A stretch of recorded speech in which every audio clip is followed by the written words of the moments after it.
Vermivka direction was one of the two sites of the large-scale offensive of Ukrainian units in 2023. There were heavy battles, which resulted in the loss of several settlements, and by now, almost all the territories occupied by the enemy at that time have been liberated. But how exactly did the battle for Bolchaïa Novoselka, which escalated significantly starting in early 2025, unfold? In early January, Russian troops reached the finish line in preparation for the assault on Bolchaïa Novoselka.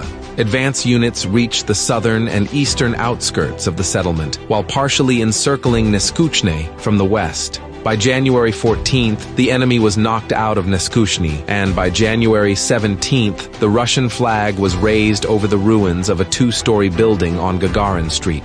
From that point on, the enemy was partially enveloped under UAV and artillery strikes and cut off from the main forces by the Suki Yali River.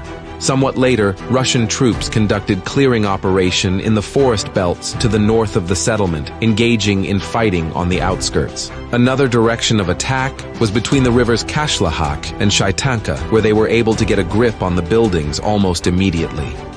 With fierce fighting, the Russian assault groups managed to advance almost to the river, which made it possible to split the AFU garrison in two.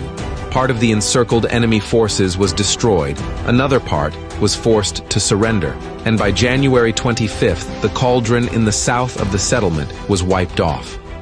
Subsequently, Russian flags were raised in Bolchaïa Novoselka, and by January 26th, the village was practically liberated. Having suffered heavy losses, the enemy still reported its own presence in the settlement for some time, creating an image of defending it. In essence, Russian troops now have several avenues of attack open to them at once. In the meantime, the forces are regrouping and reorganizing logistical chains in anticipation of a possible start of a new operation.